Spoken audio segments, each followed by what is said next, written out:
Selamat pagi teman-teman. Hari ini kita akan membahas mengenai mata pelajaran IPS. Pada mata pelajaran IPS kali ini kita akan menggunakan modul 4. Pada modul 4 tersebut terdapat materi, yaitu materi pertama mengenai potensi bencana alam di sekitar kita.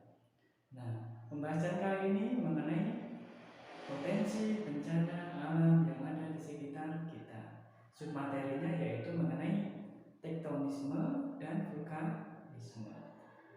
Untuk lebih jelasnya mengenai apa itu tektonisme dan vulkanisme, mari kita akan melihat gambar dan penjelasan di bawah ini.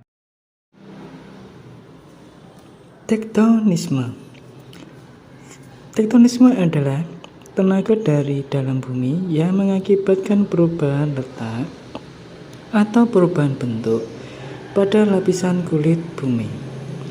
Pada lapisan kulit bumi itu terdapat 3 lapisan, yaitu lapisan luar, kemudian lapisan atenosfer, kemudian ada juga lapisan inti bumi. Pada lapisan luar atau kerak bumi terdapat 2 lapisan, yaitu lempeng benua dan lempeng samudra. Pada lapisan atenosfer itu terdapat lapisan gaya konveksi. Gaya konveksi adalah gaya yang berasal dari dalam bumi yang ketika naik ke atas karena proses pendinginan, kemudian gaya tersebut turun. Pada proses ini menyebabkan pergerakan lempeng benua maupun lempeng samudra. Nomor 3 adalah inti bumi.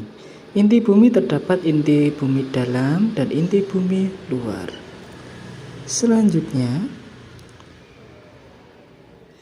hasil epirogenesa positif. Tenaga tektonisme menyebabkan 2 bentukan, yaitu epirogenesa positif dan epirogenesa negatif. Epirogenesa positif adalah gerakan turunan daratan sehingga seolah-olah permukaan air laut naik. Contoh, pada Pulau Indonesia berada pada Kepulauan Maluku. Kemudian epirogenetik negatif. Epirogenetik negatif adalah gerakan daratan sehingga seolah-olah permukaan air laut mulai menurun. Contoh pada proses ini adalah Gunung Krakatau. Selanjutnya, pada tektonisme itu juga terdapat gerakan orogenetik. Gerakan orogenetik itu gerakan yang menyebabkan kulit bumi itu seolah-olah terdapat tekanan dari atas dan juga terdapat tekanan dari bawah, sehingga menyebabkan berbagai macam bentuk di permukaan bumi. Yang nomor 1, lipatan tegak. Lipatan tegak terjadi apabila gerakan tektonik yang saling mendorong dan kuat lemah sehingga membentuk lipatan seperti kurva normal. Pada lipatan tegak ini, antiklinal atau puncaknya itu membentuk sudut 90 derajat. Sedangkan pada bagian bawah sinklinal itu membentuk sudut sama 90 derajat. Nomor 2, lipatan miring. Lipatan miring ini terjadi apabila tenaga tektonik lebih kuat sehingga akan membentuk lapisan yang miring. Titik antiklinal membentuk sudut kurang dari 90 derajat sampai 45 derajat. Nomor 3, lipatan rebahan. Lipatan rebahan terjadi apabila salah satu tenaga tektonik sangat kuat sedangkan yang lain sangat lemah. Pada lipatan ini terdapat antiklinal yang merebah kurang dari 45 derajat. Nomor 4, dum. Dum adalah pegunungan lipatan yang membulat, terbentuk karena tekanan tektonik yang sangat kuat. Pada lapisan ini berbentuk seperti cekungan. Selain terdapat lipatan, juga terdapat namanya patahan.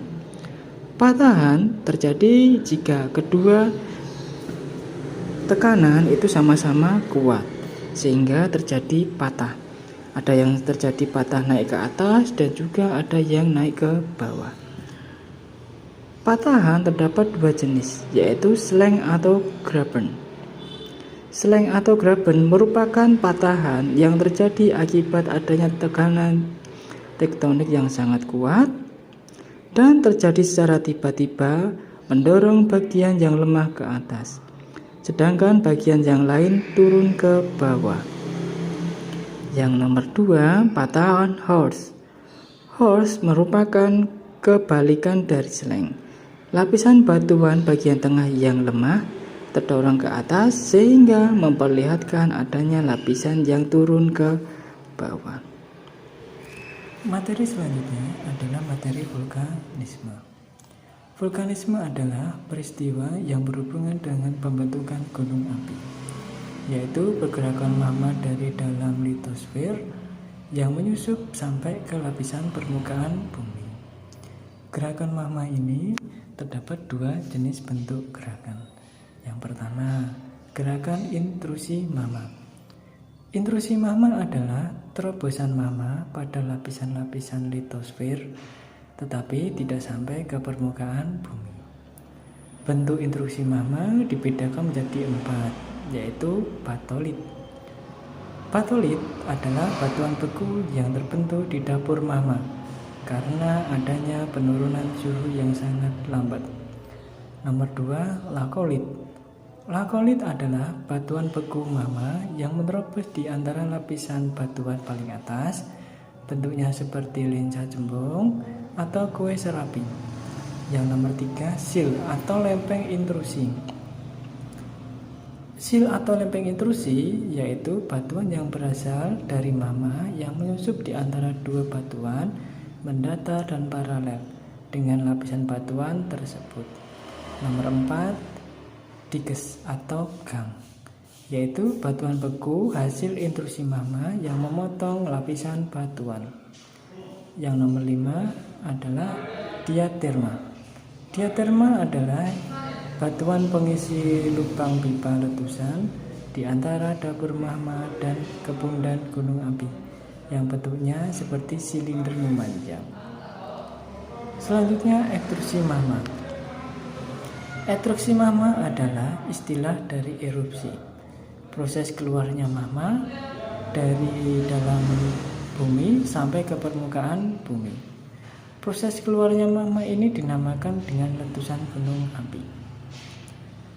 Benda yang terdapat pada ekstrusi magma itu berupa benda cair, lava, lahar, dan lahar dingin. Kemudian benda padat berupa batu-batuan, kemudian juga berasal dari pasir. Benda gas itu berupa material air yang menguap, kemudian gas asam